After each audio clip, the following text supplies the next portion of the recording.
प्रदेश में Rajasthan cooperative dairy federation के जरिए पिछले 2 वर्षों में ऐतिहासिक उपलब्धियां हासिल हुई है। ये कहना है पशुपालन गोपालन विभाग के प्रमुख शासन सचिव विकास सीताराम भाले का। उन्होंने कार्यभार संभालने के बाद आरसीडीएफ पहुंचकर योजनाओं की समीक्षा की और डेयरी सेक्टर में बड़े बदलावों की बात कही। देखिए रिपोर्ट। प्रमुख शासन सचिव पशुपालन गोपालन विभाग विकास सीताराम भाले ने कार्यभार संभालने के बाद पहली बार आरसीडीएफ पहुंचकर योजनाओं की समीक्षा की। उन्होंने सरस को राष्ट्रीय ब्रांड बनाने के प्रयासों और डेयरी सेक्टर में नवाचारों की सराहना की। साथ ही पिछले वित्तीय वर्ष में रिकॉर्ड टर्नओवर और 47 साल में सर्वाधिक मुनाफा हासिल करने पर प्रबंधन की तारीफ की। उन्होंने आरसीडीएफ एवं जिला दुग्ध संघों को देश भर में डेयरी विकास के क्षेत्र में प्रतिष्ठित गोपाल रत्न अवार्ड और भारतीय सेना से मिले सम्मान पर प्रसन्नता व्यक्त की। उन्होंने बताया कि रोजाना करीब 45 लाख लीटर दुग्ध संकलन हो रहा है और मुनाफा 13% से बढ़कर 42% तक पहुंच गया है। उन्होंने निजी डेयरियों से प्रतिस्पर्धा के बीच गुणवत्ता से समझौता न करने पर जोर दिया। एक बात तो है कि सरस जो डेयरी है बहुत अच्छा काम कर रही है।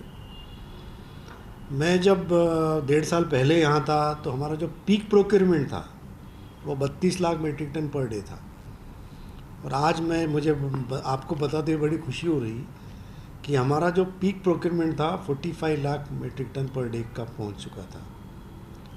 उसी तरह से प्रॉफिट की बात करें अपन तो प्रॉफिट पिछले साल के हिसाब से 13% प्रॉफिट था और इस बार आरसीडीएफ का प्रॉफिट हो गया 43%। सो ऑलमोस्ट 3 गुना प्रॉफिट ने इस दौरान दर्ज किए हैं। विकास सीताराम भाले ने बताया कि पिछले बजट की घोषणाएं पूरी कर ली गई हैं और इस बजट की डेयरी सेक्टर से जुड़ी 8 घोषणाओं पर भी काम शुरू हो गया है। सरस ब्रांड को मजबूत करने के लिए दिल्ली एनसीआर जैसे बड़े बाजार में आउटलेट्स खोले जा रहे हैं। इसके लिए 100 करोड़ रुपए का प्रावधान किया गया है और दिल्ली के बीकानेर हाउस में भी सरस आउटलेट जल्द शुरू होगा। उन्होंने कहा कि एनसीआर, गोवर्धन और उज्जैन में भी सरस पार्लर खोलने की योजना है। वहीं कमजोर डेयरी संघों को मजबूत करने के लिए 2000 करोड़ रुपए का डेयरी इंफ्रास्ट्रक्चर डेवलपमेंट फंड बनाया गया है। इससे डेयरी संघ और सशक्त और मजबूत होंगे। अपने को हमें प्रोक्योरमेंट बढ़ाना है। अब जब प्रोक्योरमेंट हमारा बढ़ाना है तो हमें नए एरियाज को भी ढूंढना पड़ेगा, प्रोक्योरमेंट के लिए भी और मार्केटिंग के लिए। आपको बताते हुए मुझे बड़ी खुशी हो रही है, इसी बजट घोषणा में हम एनसीआर जो सबसे बड़ा मार्केट है हिंदुस्तान का, हम एंटर करने जा रहे हैं एनसीआर में। साथ में हम यूपी में भी एंटर कर रहे हैं, हमारा प्रेजेंस बढ़ाएंगे और एमपी में भी हमारा प्रेजेंस बढ़ाएंगे।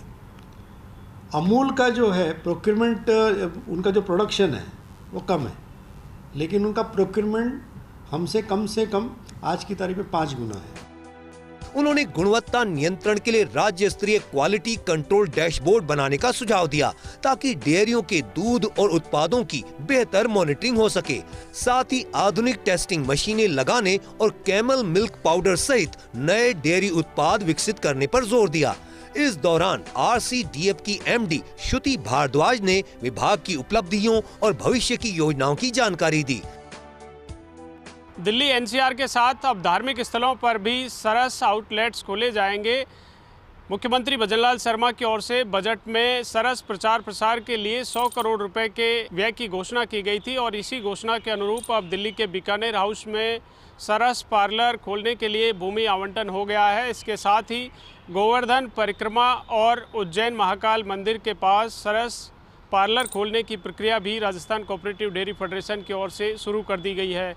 इस पहल से न केवल सरस ब्रांड मजबूत होगा बल्कि जिला दुग्ध संघ और दुग्ध उत्पादक किसान भी सशक्त और मजबूत होंगे। कैमरा पर्सन सुरेंद्र के साथ Dinesh Kasana, first India news, Jaipur.